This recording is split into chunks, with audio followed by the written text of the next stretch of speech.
Olá, eu sou Leonardo Costa, presidente da Comissão Especial de Segurança Pública da Ordem dos Advogados do Brasil, seccional do Espírito Santo, e hoje estou apresentando mais um episódio do Conversa Jurídica.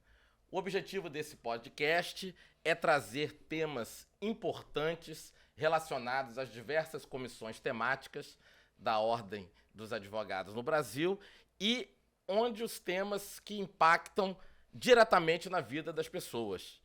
Abordaremos diversos assuntos do direito ligado às nossas comissões, sempre com especialistas convidados. Todos os episódios podem ser conferidos no canal da OABES ou no YouTube e nas plataformas de áudio. E hoje falaremos sobre um assunto de extrema importância: a segurança pública e o teleflagrante. Para esse debate, nós convidamos o deputado Danilo Baiense Moreira, ele que é delegado de Polícia Civil, tendo atuado por mais de 30 anos na instituição em diversas áreas do Estado. Atualmente é o presidente da Comissão de Segurança e Combate ao Crime Organizado na Assembleia Legislativa do Espírito Santo. E para participar conosco também, um membro da nossa comissão, doutor Diego Cavalcante, da Comissão Especial de Segurança Pública da Ordem dos Advogados do Brasil. Doutor Danilo, muito obrigado por ter aceitado o nosso convite. Então, Leonardo, sempre é um prazer muito grande estar aqui com vocês e fazer esse trabalho conjunto da Comissão de Segurança, né, da Assembleia Legislativa e também a Comissão de Segurança da OAB. Vossa Excelência tem estado sempre conosco lá, tem dado uma contribuição muito importante e conte com o nosso apoio também na Assembleia. Muito obrigado, obrigado também ao meu colega, doutor Diego, para estarmos juntos aqui nesse bate-papo, nessa conversa descontraída sobre um tema de grande importância, que é a segurança pública. Começando, na sua opinião, delegado, com tantos anos de experiência atuando na Polícia Civil do Estado do Espírito Santo, qual é o maior desafio da segurança pública em nosso Estado? A segurança pública hoje ela tem vários desafios, mas o principal hoje seria com relação ao efetivo. A nossa Polícia Civil, em 1990, ou seja, há 33 anos, ela tinha um efetivo de 3.821 servidores. Hoje, com a população tendo aumentado de 2 milhões e 300 mil habitantes para mais de 4 milhões, deveríamos ter mais de 6 mil servidores. Temos apenas 2.400, já contando, né, com esses concursos que ocorreram, né, de 2018 para cá. A Polícia Militar também não é diferente. A Polícia Militar tem um déficit de 3.500 servidores. Ela nunca esteve com efetivo tão baixo, né, aqui no estado do Espírito Santo. E para se somar a essa dificuldade, esse ano, somente de janeiro a maio, que são 5 meses, 295 policiais militares foram afastados por problemas mentais. Então você vê, tem um déficit de 3.500 servidores, mais 295, chegando ao final do ano nós vamos estar aí com um déficit de 4.000 homens na Polícia Militar. Isso torna realmente a situação insustentável. Um outro problema muito sério no nosso estado é com relação ao efetivo. Desculpa, é com relação à falta de salário, à valorização salarial, né? O salário hoje aqui no estado é muito baixo. Para você ter uma ideia, um médico legista hoje, depois de todos os reajustes que ocorreram, o salário dele bruto está em torno de R$ 7.200 por mês, né? Você vê um médico aí fora para fazer um parto, somente por fora, e recebe mais do que isso. Então, para trabalhar um mês inteiro, 7.200. Em Roraima, esse mesmo profissional tem um salário inicial acima de R$ 29.000. Então a diferença é muito grande, o Estado tem perdido muita gente para outros estados e também para outros órgãos dentro do próprio Estado, porque essas pessoas prestam concurso aqui na Polícia Civil, o Estado tem um gasto muito grande com academia, com concurso e tal, e depois, às vezes, antes da formatura, eles já pedem exoneração. E muitos depois da formatura pedem. Você vê, na última formatura, aqui que nós tivemos, eram 400 policiais em 2021, 400 policiais civis. No dia da formatura só tinha 380. Eu pedi ao governador que chamasse uma outra turma, porque daqueles 380, vários deles iriam pedir exoneração, em virtude dos baixos salários, por haverem passado em outros concursos.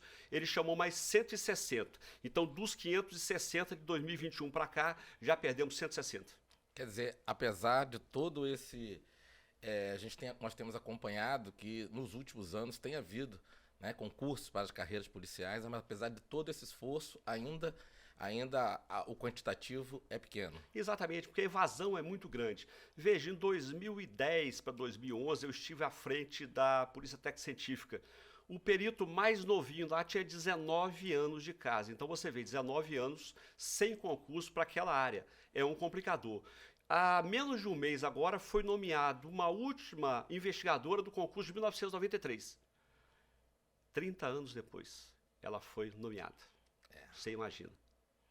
Deputado, o quesito salário, ele tem relação com afastamento por questões psicológicas? Tem relação direta com afastamento. Você vê, uma pessoa que ganha muito mal, um policial que ganha muito mal, um policial militar, por exemplo, que enfrenta a criminalidade todo dia e recebe um salário baixíssimo, que até recentemente estava em torno de R$ 3.800 bruto, para dar a vida dele pelo patrimônio, pela vida de outras pessoas, ele não tem condições, por exemplo, de dar um sustento de qualidade para sua família. Então ele tem que fazer escala especial, ele tem que fazer ISEL, ainda tem que fazer os bicos. Então, em virtude disso, o que acontece? Ele adoece. É o que tem acontecido com grande parte dos policiais, né? Principalmente os militares. Eles se afastam mais, até mesmo porque o efetivo é muito maior do que o da Polícia Civil, né? E lidam diretamente com a criminalidade, porque eles lidam na rua, atendendo às ocorrências no momento do fato. Então, ali é lamentável. Um outro fator também que contribui, às vezes, é o desconhecimento jurídico do policial. O policial que está na rua, ele às vezes não tem muito conhecimento jurídico e ele não concorda com muitas coisas que acontecem dentro da nossa legislação. Vamos supor, um assalto a uma residência, um assalto pode ter ocorrido até morte, pode ter ocorrido um estupro e subtraíram várias coisas daquela residência. 20 dias após, o policial militar na rua recebe uma informação de onde se encontra a res furtiva. Então ele vai naquele local onde está a res furtiva, prende aquele cidadão que estava de posse da res furtiva, aquele cidadão diz, eu comprei de fulano. Ele vai até o fulano é reconhecido pela vítima como sendo o autor do crime principal, né? Que foi o assalto, às vezes seguido de morte, o latrocínio, às vezes foi seguido de um estupro, coisa dessa natureza.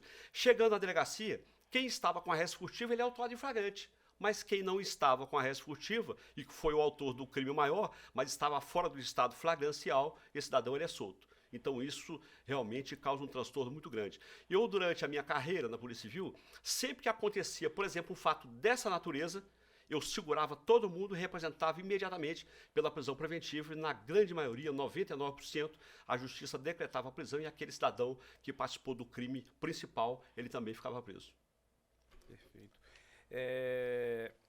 Nestes desafios que o senhor apontou aqui, o que seria necessário para superar esses desafios?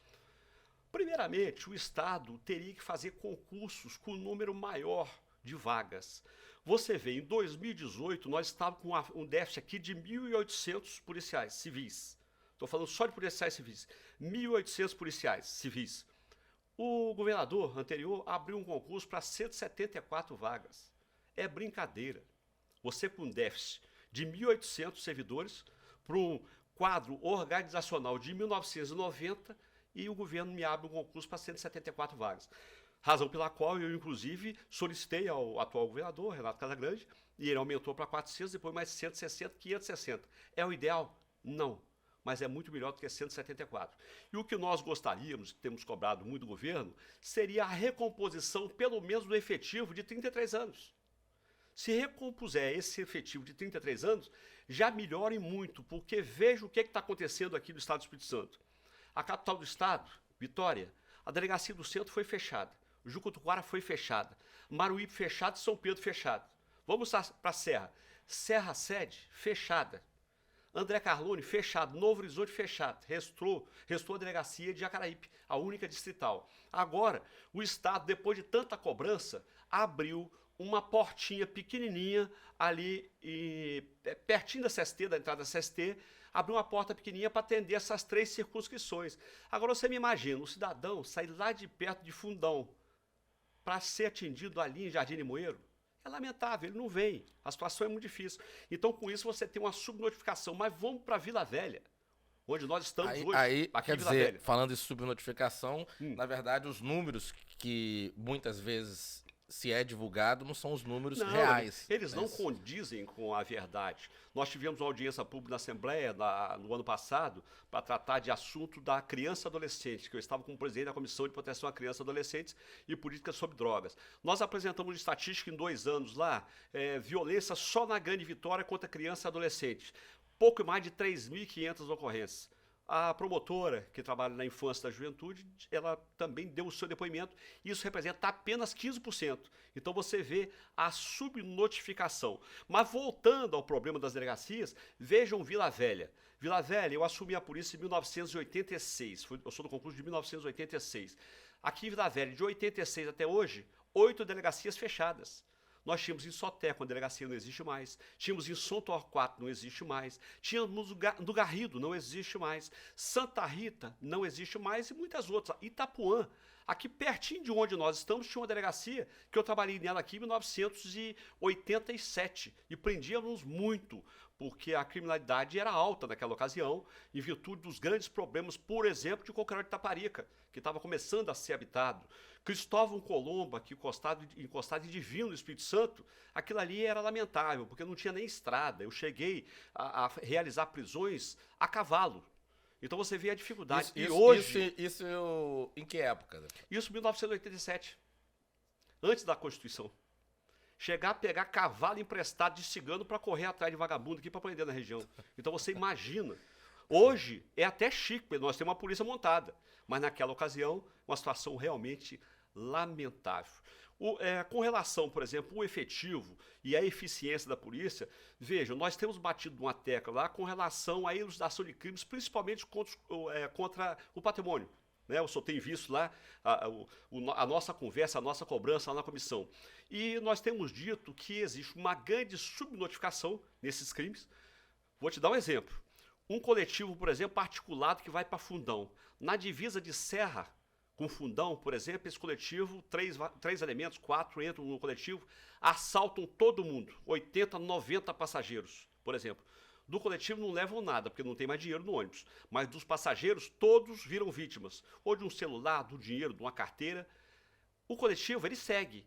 Como é que essas pessoas sairão dali para ir a Jacaraí para registrar um boletim de ocorrência? Não vão. Primeiro, porque não acreditam na eficiência da polícia.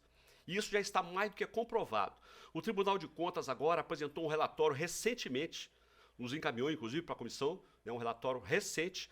O doutor Domingos Taufner, que foi quem comandou, que vai ser agora o novo presidente do tribunal, o doutor Domingos, no relatório dele, com a equipe toda, comprovou que nos crimes contra o patrimônio no Estado do Espírito Santo, sem contar a subnotificação, aqueles que não são registrados, para que o povo entenda, só se elucida 2%.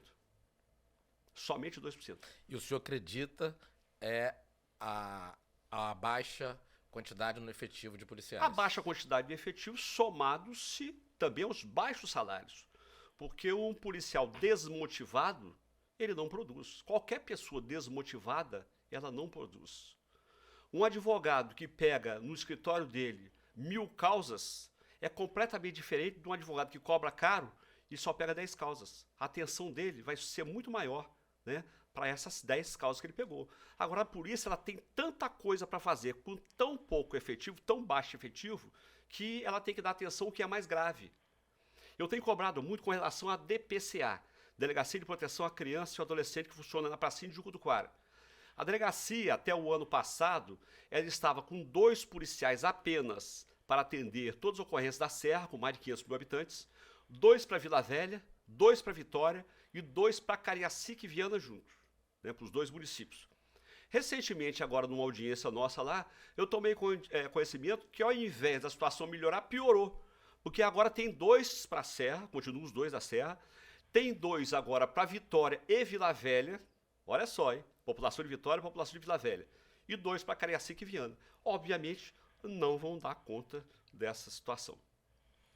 E o estatuto preconiza a prioridade Deveria, né, doutor Leonardo? Deveria ter prioridade. Mas aqui na capital, o senhor vê, a situação está desse jeito, imagina no interior do estado. Nós temos hoje 13 plantões, são 4 aqui, né, e 9 no interior do estado. Eu, quando fui superintendente, de 2011 a 2014, eu mantive todos esses plantões com delegados e equipes, todos os plantões no interior do estado. Eu tocava 73 municípios, né, do estado do Espírito Santo. E hoje a situação está muito pior, né? E com relação às delegacias de proteção à criança no interior do estado, a situação é pior ainda, porque a delegada que responde pela delegacia da mulher, ela responde também pela delegacia de proteção à criança e também pela delegacia do idoso. E essas delegacias só existem onde tem os plantões. Nas geral, especializadas, né? Nas só na regionais, especializada. né? Então você vê, são 9.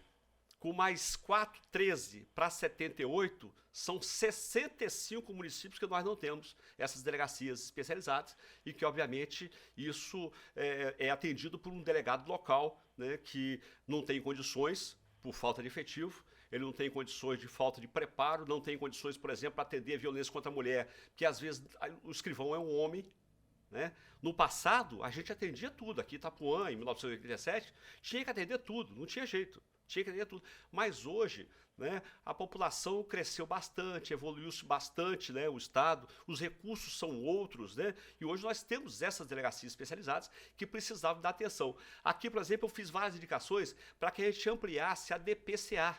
A DPCA precisava ser ampliada, pelo menos, para os grandes municípios. Serra precisava ter um DPCA, Vila Velha precisava, Cariacica e Viana precisava ter um DPCA. Mas você vê, hoje não está tendo condições de ter efetivo sequer na única DPCA que tem. Porque você com 2 policiais para atender Vitória e Vila Velha é realmente impossível e a coisa não vai funcionar. Quer dizer, apesar de todo o esforço que constata-se, né, com a quantidade de concursos ultimamente, mas muitos anos ficaram Muitos anos sem concurso. sem concurso, quer dizer, então aumentou de forma gigante, né, uma forma, podemos dizer assim, quase ao ponto de sair do controle, né, Exatamente. do quantitativo. Doutor Leonardo, eu tenho que fazer justiça aqui, eu tenho que fazer até um agradecimento ao nosso governador, Renato Casagrande, porque 2011 para 2012, quando eu estava lá na Superintendência de Polícia do Interior, a situação era lamentável, era um superintendente só para comandar o estado todo, hoje são 4, né, mas na época era eu sozinho para comandar o estado todo.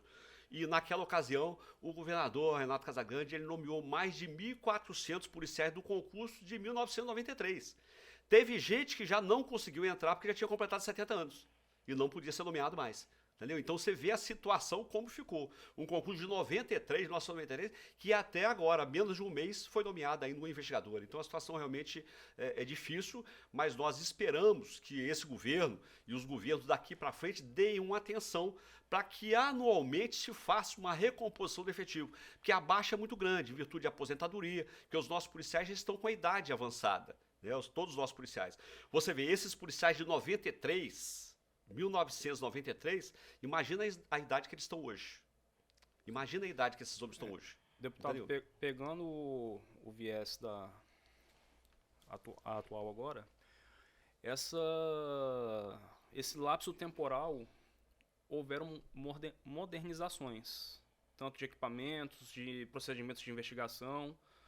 E, bem como o senhor falou, o efetivo ele não acompanhou, não houveram diversos concursos.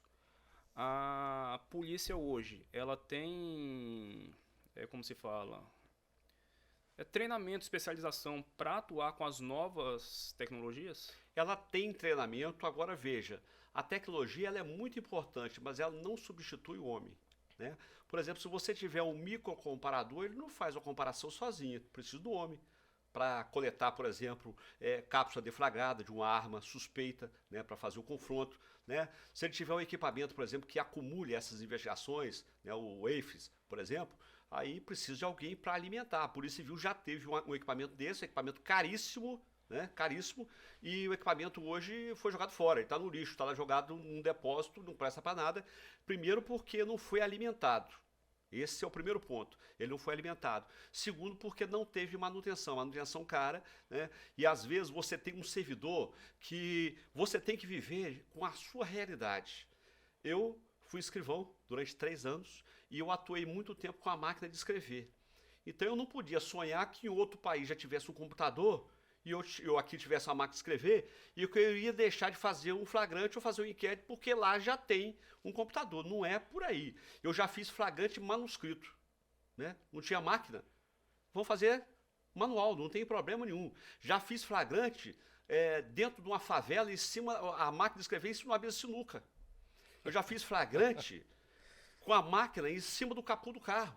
Já fiz isso. E não tem muito tempo. Fiz aqui em Vila Velha, na década de 90. Numa operação aqui na Barra Jucu, no Posto dos Guardas, fiz flagrante com a máquina em cima do capô do carro.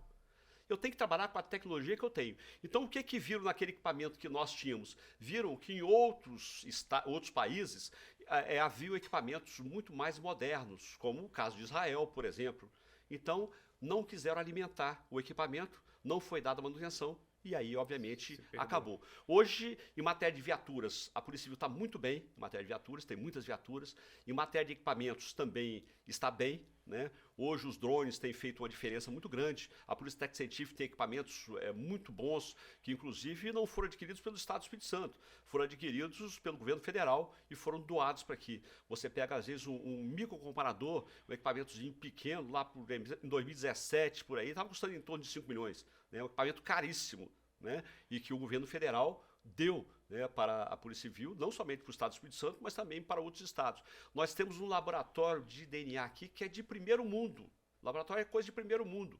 Mas quando eu assumi a Polícia Técnica Científica em 2015, havia um corpus lá em material para exame, né, de DNA lá no laboratório há 1 ano e meio, por falta de exame. Não porque não tivesse o técnico, mas porque não tinha insumo.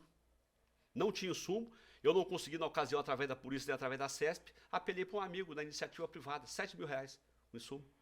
E colocou um monte de crime para fora. Né? Muita coisa precisava ser elucidada, né? Porque o exame de DNA ele é muito importante, não somente para incriminar, mas também para inocentar o cidadão. Sim, né? sim. Quantas vezes eu já tive caso, eu tenho 2 casos emblemáticos que eu tive muito problema e que o exame de DNA foi quem resolveu e elucidou o crime. Léo, só por último, pegando esse avanço da Não, tecnologia, fica à vontade. esse avanço ele pode vir tanto benéfico quanto maléfico. Hoje nós observamos aí nas mídias várias manipulações por inteligência artificial para a prática de crimes. O Estado está preparado para investigar esse tipo de crime? Ele está preparado e tem elucidado uma série de crimes. Sempre quando obviamente chegam recursos, né? Com a evolução, chegando os recursos tecnológicos e outros recursos, é óbvio que a criminalidade ela acompanha. Eles estão estudando isso 24 horas, não tem jeito. Eu me recordo quando eu estava aqui em Itapuã, em 1987, acontecia um crime, por exemplo, um arrombamento de uma casa. Você sentava com a vítima te narrava o modus operandi, ou seja, como aconteceu o crime. Né, para que as pessoas entendam, né, se o camarada, como ele arrombou a janela, como ele entrou na casa, se ele usou um sabão numa fechadura, às vezes até a cor do sabão que ele usou na fechadura, você falava para o investigador, vai lá, busca fulano. Hoje não. Hoje o cidadão sai dali de Setiba, em Guarapari, e ele vai lá em Fundão com uma passagem só, pratica o crime e volta. Entendeu? Então, obviamente, é um complicador, mas a tecnologia, ela ajuda e ajuda muito o trabalho da polícia, né? Agora, se efetivo, realmente é difícil. Você tem, às vezes, delegacia, outro dia me pediram aí para fazer uma solicitação do delegado-geral para uma viatura para uma determinada delegacia, que eu não vou, obviamente, citar aqui agora. E eu perguntei quantos policiais tinha na delegacia. 6. Quantas viaturas tem? 5. Estão em boas condições? Estão. Para que você quer mais uma? Já tem 5 para 6 policiais. Para que mais uma? Fazer o que com mais uma viatura? Né? Então nós temos hoje viaturas. Você vê que há algum tempo atrás a Polícia Rodoviária Federal passou por esse problema. Sim, né? sim. Nós vimos, por exemplo, na estrada viaturas paradas em pontos estratégicos com o giroflex ligado, mas sem ninguém dentro, porque não tinha policiais. Né? Então precisa de recompor efetivo, que é o que faz a diferença. Né? Hoje, um dos grandes problemas que a polícia diz que não tem condições, por exemplo, de manter as delegacias funcionando, é a falta de efetivo, razão pela qual tanta delegacia é fechada e outras que estão funcionando sem efetivo. Mas temos situações hoje que eu reputo ainda como piores, que embora a gente tenha aí essa melhoria aí de recursos, né, materiais, né, tecnológicos, mas nós temos o problema hoje do teleflagrante. Né, doutor Leonardo, que Vossa Excelência já tem lutado conosco lá com relação a isso. E temos fatos desastrosos, né, que tem acontecido aí em algumas delegacias. Por falar na tecnologia e falar no teleflagrante, vamos falar sobre ele. Aproveitando a sua presença aqui, se você poderia, doutor Danilo, explicar para o público o que se trata, o que é o teleflagrante e como ele opera. Hoje o teleflagrante ele funciona da seguinte forma. Vamos voltar um pouquinho. Há pouco tempo, quando eu estava na Superintendência de Polícia do interior e logo depois, cada delegacia regional, né, os plantões regionais, Aracruz, Colatina, Linhares, Barra de São Francisco, São Mateus, tinha ali uma equipe, delegado, escrivão de polícia, investigadores, ali para atender. Porque a população, quando chega na delegacia, ela não quer falar nem com o escrivão, não quer falar com o investigador, não quer falar com o escrivão, ela quer falar com o delegado. É assim que ela quer. Chegou no escritório de Vossa Excelência, não quer falar com o assessor, quer falar com Vossa Excelência, doutor Leonardo, que é o advogado, quer falar com o senhor. Hoje, está da seguinte forma, cada plantão desse, não só no interior, mas na Grande Vitória, ele só mantém ali, de forma geral, 2 policiais. Um fica na frente, geralmente, para fazer alguma ocorrênciazinha que a pessoa vá ali para fazer, e o outro fica mais para trás, num outro setor, para receber as ocorrências da Polícia Militar, né, encaminhando preso, né, para aquela delegacia. Né? Então, o que acontece? O policial recebe aquela ocorrência do policial militar, pega aquele preso e leva para a cela. A partir do momento que ele recebeu, a responsabilidade é dele. Ele recebeu, ele que tem que conduzir sozinho o preso para a cela. Que já pode haver ali mais 2, 3, mais 4, mais 5 de outros flagrantes que ocorreram. Né? Dali, ele tem que trazer aquele preso até uma sala de frente para um computador onde um delegado aqui da Reta da Penha vai ouvir. Não importa se o preso está em São Mateus, se está em Venda Nova, se está em Barra de São Francisco ou se está na Serra, o delegado não está presente, nem delegado nem escrivão. Então ele tem que ouvir o preso através do computador, como se fosse uma videoconferência. Então ele ouve o preso, pega os detalhes que ele queira ali, e aquele policial é responsável por retornar com o preso, né, para a cela. Nós tivemos aqui recentemente, lá em Itapimirim, onde um policial militar ele levou o preso e entregou para a equipe, e o policial, para a equipe não, equipe um só, e o policial, ao transportá-lo para a cela, ele acabou sendo rendido pelo preso, e o preso tomou a arma do policial e atirou contra ele e fugiu. Na fuga, a PM acabou abatendo esse preso, quer dizer, uma ocorrência desnecessária, né? O cidadão foi assassinado de forma desnecessária, né?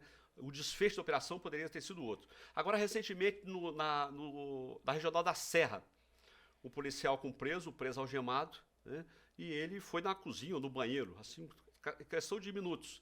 O preso conseguiu abrir a algema, quebrou um abasco, ele só escutou o barulho, o preso fugiu, que é um traficante, ninguém conseguiu apanhar mais. Nós tivemos aqui um caso também em Guarapari, onde o preso queria falar com alguém, mas não tinha ninguém para dar atenção a ele, e acabou tentando contra a sua própria vida e cometeu suicídio.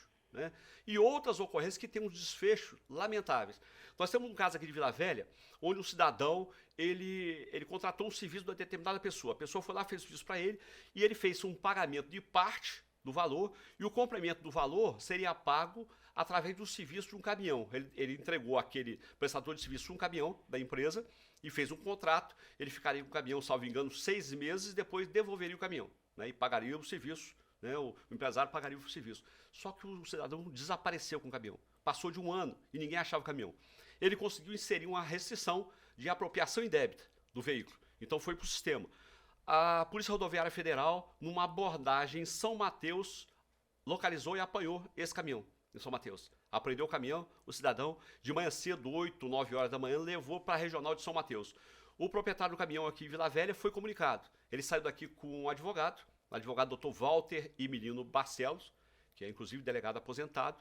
Chegando lá, a ocorrência teve um desfecho por volta de 20 a 21 horas. 12 horas depois teve o desfecho. Sabe qual foi o desfecho? O caminhão foi entregue para quem se apropriou do bem. E o proprietário ficou sem o caminhão. 12 horas depois. Um outro fato que acontece muito, você vê, nós fizemos uma audiência pública recentemente, agora em Santa Teresa, né, uma audiência pública. Então, eu, por curiosidade, que a gente ouve muito, eu sei que o problema existe, eu perguntei para o policial militar quanto tempo leva, em média, uma ocorrência, ou o máximo que pode levar uma ocorrência, entre eles serem acionados ali durante a noite, sábado, domingo ou feriado, no DPM, né, lá em Santa Teresa.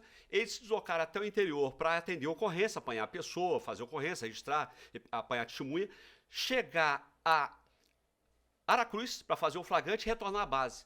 Chega até 10 horas. Leva até 10 horas. Imagine. Uma cidade e o senhor saberia me desguarnecida. dizer, então, o senhor saberia me dizer quantas guarnições, quantas viaturas tem nessas cidades? Geralmente tem duas equipes. Geralmente tem duas equipes só. Então, se uma sai, a cidade fica desguarnecida, porque a outra equipe que cola não pode abandonar o DPM. Então, pronto, não pode atender ninguém. Então, fica desguarnecido. Nós temos um deputado lá da região do Caparaó, Coronel Wellington, que é coronel da Polícia Militar, da Reserva, trabalhou 30 anos, e ele reclama muito, porque lá na região dele não é diferente, não é diferente. E você vê um outro fator que prejudica muito, cadê o direito desse cidadão, da defesa do cidadão? Cadê as prerrogativas do advogado? Onde ficam as prerrogativas? Vossa Excelência fica onde? Se o seu cliente for preso lá em São Mateus, o senhor está aqui em Vitória, o senhor vai para onde?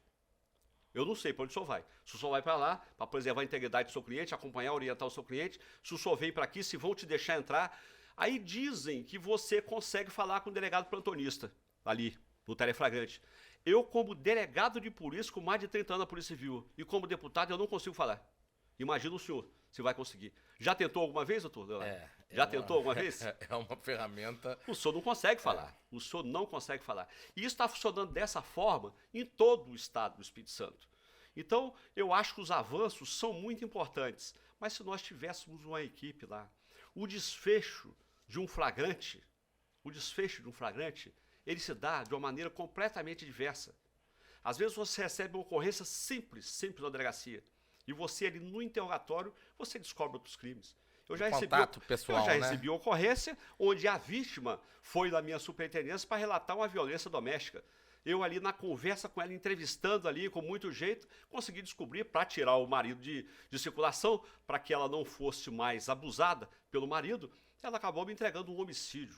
Quando ela se arrependeu, eu já estava com o cidadão na mão e a arma do crime apreendida.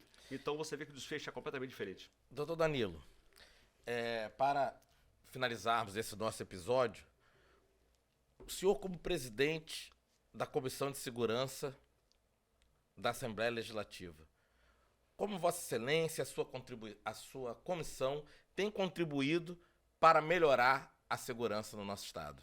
Eu assumi a comissão pela primeira vez em 2019. E a partir de então, eu passei a fazer o tratamento diferenciado com relação à segurança pública. Você vê, na legislatura passada, até janeiro de 2019, fizeram, por exemplo, uma audiência pública para discutir segurança do interior do estado, mas aqui na Assembleia, ninguém vem. Então eu passei a fazer as audiências em loco. Então eu vou para São Mateus, por exemplo, discutir a segurança pública de São Mateus, mas em São Mateus e aquela região. Nós fizemos uma audiência pública lá que durou 5 horas e 15 minutos. Comecei às 19h05, terminou meia-noite e 20, porque todas as pessoas ali, elas podem falar e elas são empoderadas. De 2019 para cá, nós realizamos mais de 50 audiências públicas e os resultados têm sido muito positivos, porque a população daquela região, ela traz os seus problemas e nós levamos os problemas às autoridades. Nós fizemos esse ano, no começo do ano, uma audiência em Colatina, uma audiência muito importante, onde participaram o Ministério Público, Poder Judiciário, juiz presente, Polícia Civil, Polícia Militar e demais autoridades envolvidas, também os vereadores todos estavam presentes, e foi levado para aquela audiência pública os problemas da região, não somente de Colatina, mas da região, né? E o Barra de São Francisco, toda aquela região ali perto. Na semana seguinte foi feita uma operação e foram presas 25 pessoas, inclusive uma submetralhadora. Então isso realmente funciona. E essas reivindicações, por exemplo, eu vou te dar um exemplo com relação ao vídeo monitoramento, que nós tínhamos apenas na Grande Vitória. Apenas na Grande Vitória aqui, e isso foi uma reivindicação constante de todos os municípios por onde eu passei. E isso você vê que expandiu toda a cidade, o interior do estado já tem. Embora, está falando do cerco inteligente de segurança, né? Não é o cerco inteligente. O cerco eletrônico é inteligente, está interligado aqui, e nem tudo está interligado ainda. Mas já andou bastante. Não obstante, por exemplo, nós estamos com a audiência pública para ser realizada em São Mateus. São Mateus tem 82 câmeras. 82 câmeras. Sabe quantas funcionam? Nenhuma. Nenhuma funciona.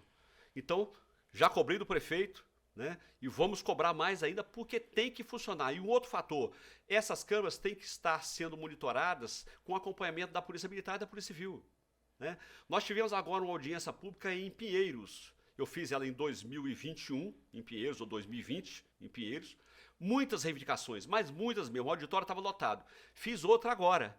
O auditório está mais vazio, mas com pessoas qualificadas. E foi interessante que eu só recebia agradecimento e elogios, porque o que nós reivindicamos lá atrás e que foram cobrados das autoridades, está funcionando quase tudo funcionando. Inclusive as câmeras agora, elas vão ser mais do que dobradas, já foram compradas, vão ser mais do que dobradas. Nós temos lá, acho que 10 a 15 câmeras, vão ser colocadas mais 10 a 15. Né? Então, só agradecimento. Quer dizer, é muito importante, né? É muito a participação importante. popular, essa... A Polícia Militar recebeu um aumento efetivo lá também, a Polícia Civil lá está funcionando bem, com um delegado muito atuante, e o delegado lá, ele fez uma inovação também lá, porque tem que ir inovando. Ele criou um WhatsApp, né, para que a população denuncie diretamente, através do WhatsApp. Né? Então, como ele deu exemplo lá no dia, a população lá é de aproximadamente 25 mil habitantes.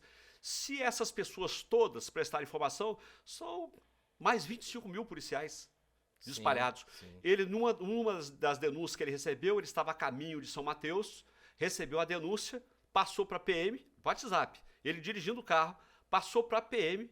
Quando ele chegou no local, que era já perto de São Mateus, a PM já havia prendido o cidadão e apreendido a arma. Então a coisa funciona. Não demorou nem 10 minutos, ou no máximo 15 minutos, para que, obviamente, a ocorrência fosse atendida a contento.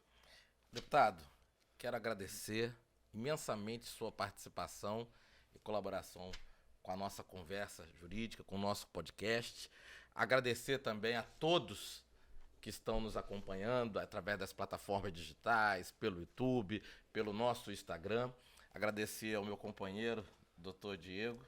À disposição sempre, Léo. Muito obrigado.